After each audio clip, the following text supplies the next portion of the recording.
Hi, I'm Melody. And I'm Candi. And you're listening to Quirks, Bumps, and Bruises.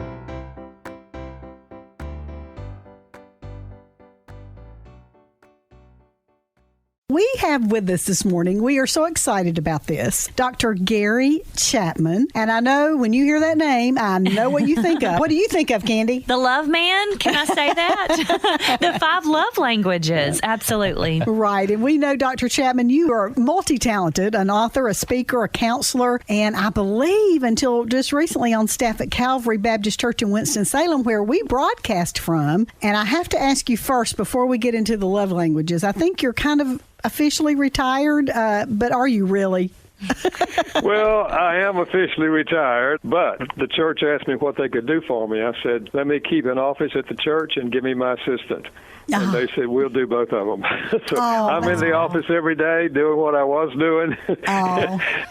Nothing's changed. You know, I just told them after 50 years, I thought it was time to get off the payroll. So. Oh, wow. That is something. Well, you have touched and changed a whole lot of lives through the years, and particularly with that one. You've written a lot of books, by the way, a lot, but one in particular stands out. That's right. The 5 love languages. I know I've used this in my own marriage. I'll pull that out a lot to my husband. I'll say, have you not read Dr. Chapman's book? Let me get that back out for you. Hey, but, and Dr. Chapman, as a side note, Candi, who was just talking there, today is actually her 8th wedding anniversary. It is. So, well, congratulations. That's a good start. Thank you. Well, I owe a lot of that to your book because I expected a lot of things in marriage, and I was not speaking his language and vice versa. So we thank you for that, just specifically in our marriage. But so let's talk about those love languages. And we know that you have explained this, I'm sure, at least a thousand, probably a million times. But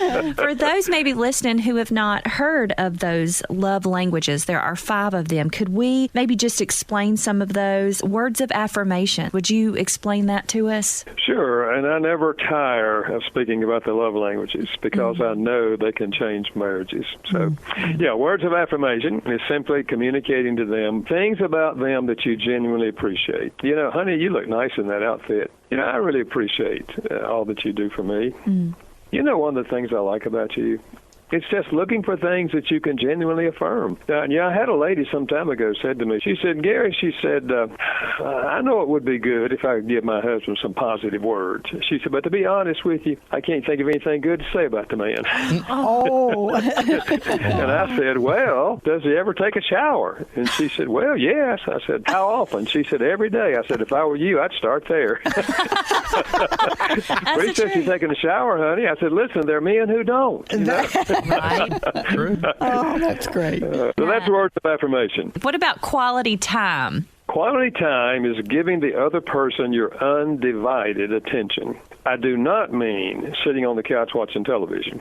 Someone else has your attention. I'm talking about TV is off, computer's down, we're not answering the phone, we're talking to each other, we're listening to each other. Now, it doesn't always have to be a conversation. We can be walking down the road, just taking a stroll together and talking when we like, but not a lot of talk. The important thing is we're doing something together that the other person really likes. Maybe the wife would like to have a little flower garden in the front yard. And he says, okay, honey, I'll help you. And so he goes out, and for 3 hours, he invests 3 hours with her doing something she would like for them to do. The important thing is not the flowers. He is giving her his undivided attention. And for some people, this is their primary love language. Yeah. And if they don't get quality time, they won't feel loved. He can be washing dishes, vacuuming floors, and doing all kinds of stuff. She won't feel loved because what she wants, would you please just sit down and talk with me? So the next love language is about gift receiving. So tell us a little bit about that one. Yeah, it's universal to give gifts as an expression of love. You know, before I studied theology, I did an undergrad and a master's in cultural anthropology, the study of cultures all around the world. We've never discovered a culture where gift giving is not an expression of love. The gift says, they were thinking about me. Look what they got for me. It can be a candy bar, you know, their favorite candy bar when you go grocery shopping. It doesn't have to be expensive. I always say it's the thought that counts. But I remind people, it's not the thought left in your head that counts. It's the gift that came out of the thought in your head, okay? Yeah. I had a guy say the other day, he said, Dr. Chapman, he said, I was taking a walk, and he said, I knew my wife's language was gifts, and I saw a bird feather. So I picked it up and just kind of brushed it off and took it home with me, and I walked in. I said, honey, while I was walking this morning, I found this bird feather, and I want to give it to you because it reminded me that you are the wind beneath my wings. Oh. And she said, oh, that is so sweet.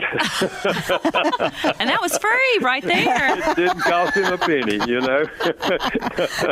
That's great. Dr. Chapman, so far we've talked about 3 of these. Now, Candi, you're definitely quality time. Me, it's acts of service. If you vacuum for me, that's the world. So explain that one a little bit for us. Well, that's my wife's love language, too. That's why before I left this morning, I took the trash out. Yeah. Amen. See, that's so wonderful. She's going to walk in there and look in that trash can and say, man, what a man, what a man. It's so true. It is so true. So this one is simply doing things for your spouse that you know they would like for you to do. It can be cooking a meal, washing dishes, vacuuming floors, washing the car, walking the dog, changing the baby's diaper. Ooh, that's a big one. Right. You know, you've heard the old saying, actions speak louder than words. Yeah. For these people, that's true. You can give them words of affirmation, tell them how wonderful they are, and they're thinking, if you really love me, you'd be doing something for me, you know? And in the early stages of our marriage, that was one of our problems. You know, I was in graduate school and working part-time, and Carolyn had a part-time job, and one night she said to me, she said, you know, honey, I don't understand why you don't ever offer to help me. I said, what are you talking about? She said, well, you don't ever offer to wash the dishes or clean the toilet or vacuum the floor. You don't offer to help me with anything. And in my mind, I was thinking, oh, well, my mother did those things, you know. Yeah, yeah. Right. So we all bring our model from our childhood into our marriage. And, of course, I didn't know anything about love languages in those days. But when I started doing it, I said, well, I can do them. I said, now, I don't know how to clean the toilet. And she said, well, I'll teach you how, you know.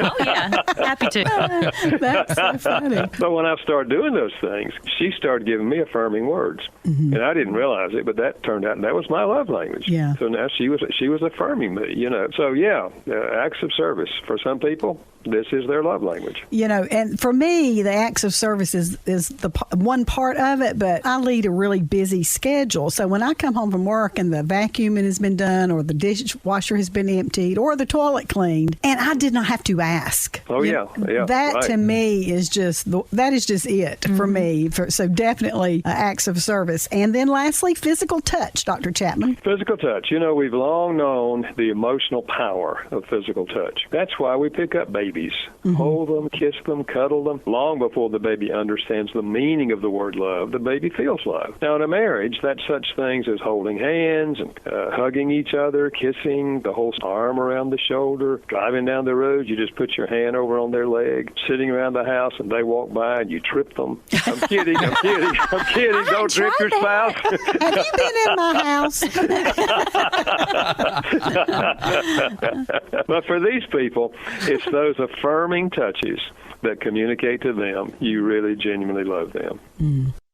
So from what we understand, a person usually speaks with one primary love language, but over time, can that love language change, or can they move back and forth? How does that work? You know, I think that fundamentally, I think the love language tends to stay with us for a lifetime, like a lot of other personality traits. However, having said that, yes, I think there are seasons of life and circumstances where another love language may jump to the top. For example, a mother who has 2 preschool children. Acts of service may not be her primary love language, but during those years, it likely will jump to the top because she's overwhelmed with so many things to do. I think another factor is also, if you're number 1 and number 2, I call them your primary love language and your secondary love language, if they're very close, and sometimes they are, and you get enough of number 1, you may begin to think, oh, I don't know, I think number 2's become number 1. But if they stop doing number 1, you'll quickly know, oh, no, that's still my primary.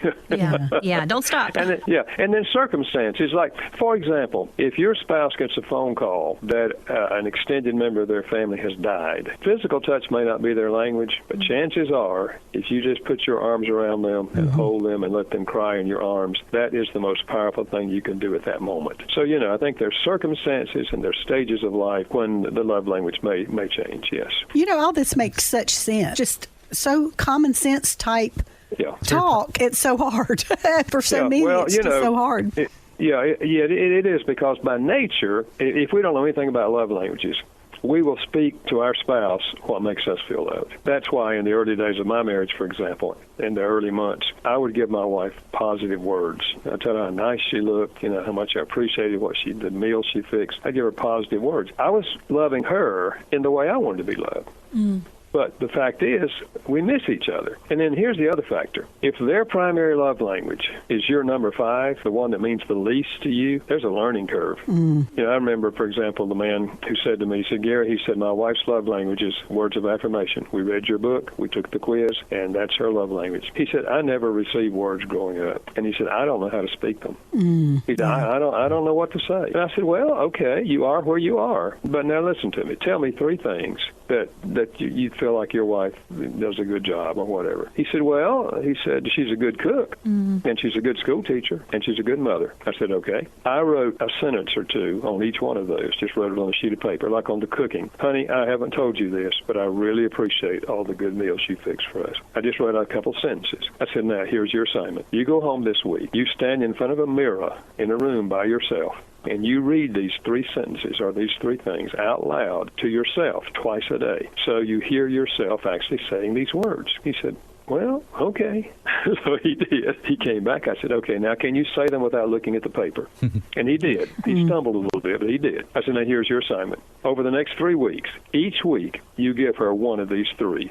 Just one each week, and you can any order you want to give them in, and just see what happens. So he came back at the end of 3 weeks. I said, did you do it? He said, yeah, I did. I said, how'd your wife respond? He said, well, on the 3rd week, she said to me, what's going on with you? I've never heard you give me so many compliments. And he said, well, honey, I said, what did you say? He said, I said, honey, I'm just trying to learn how to love you and how to express my love to you. And she said, well, this is so sweet. Yeah.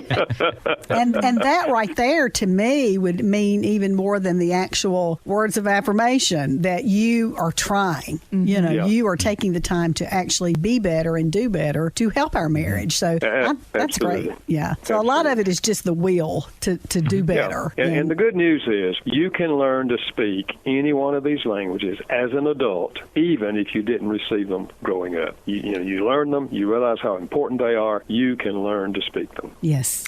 So, Dr. Chapman, is there a place where those listening right now could go and take the test to see what their specific love language is? Maybe they want to figure it out for their spouse. Maybe the 2 of them can do that together. Is there a place that they can go to do that? Yes, they can go to the website 5lovelanguages.com. The number 5lovelanguages.com. There's a free quiz there. They told me the other day, my publisher runs that website, they told me that 80 million people have taken that quiz. Wow.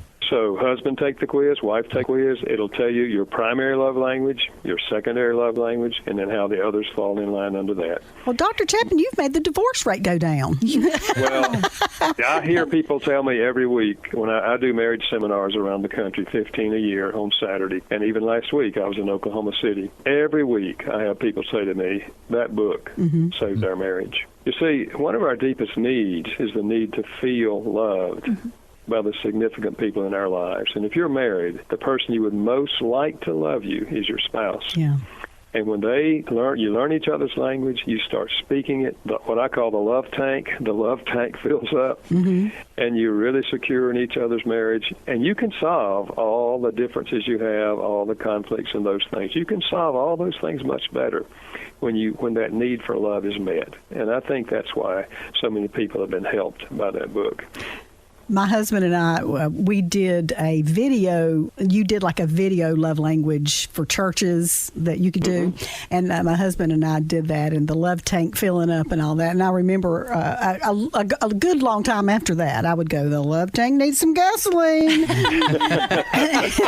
Yeah, I milked that a little bit. I'm not going to lie. I milked that just a little bit to get that love tank filled up. But a couple of things before we let you go. First of all, we we have met your wife, Carolyn, and actually one night we had dinner with her and Mark Lowry. Oh, yeah. There was a missions conference going on at Calvary Baptist, and we were there. And then afterwards, Mark Lowry wanted to take the morning Joyride out to dinner, and Carolyn was there, and we sat and were able to talk to her. And she's hilarious, for one thing. She's just so funny the way she expresses herself. But I think you got a jewel in her. And no question about it. You do. No question about it. You know, we last year we celebrated our 60th wedding anniversary, and she said, "I don't know how that could be. I'm only 49." So, Candi, you're on number 8, and I'm on 36. I'm the old one, Dr. Chapman. All right, yeah. And I think the love language book has affected all of our marriages sitting here today. So, on this Valentine's Day, it's actually Valentine's Day. Yeah. And so, it's a great day to just, as I said a while ago, do better. Yes. And so, go to that website, find out your love language, and obvious that it makes a huge difference. So, Dr. Chapman, thank you. You know, you are a part of this area of Winston-Salem, North Carolina. It's Krispy Kreme, Texas Peak, Dr. Gary Chapman. There you go. You are like a icon in this area, and we just feel privileged to have you, first of all, so close by. Mm-hmm. Yes. And so we thank you from the bottom of our hearts today for taking some time with us. Well, thank you, and I agree with you. I don't know anything more important a couple could do on Valentine's Day than to go to 5lovelanguages.com and take that free quiz.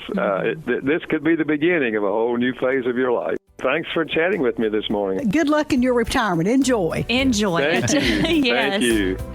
Thanks for listening to the Quirks, Bumps, and Bruises podcast with Candi and Melody. If you enjoyed the show, please take a moment to subscribe, rate, and share the podcast. You can learn more at joyfm.org. Try Peas and Carrots podcast for more encouragement. Brian and Kayla share life from their piece of the vegetable patch. Expect a laugh, find common ground, and hear stories you can't wait to share. It's a podcast about doing life together, growing in Christ together, and learning to laugh no matter what comes your way. Search Peas and Carrots podcast wherever you listen to podcasts today.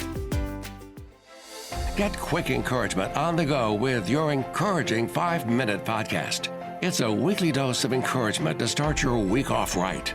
Search your encouraging 5-minute podcast today. Navigating life as a mom or a dad in a blended family can be a real challenge.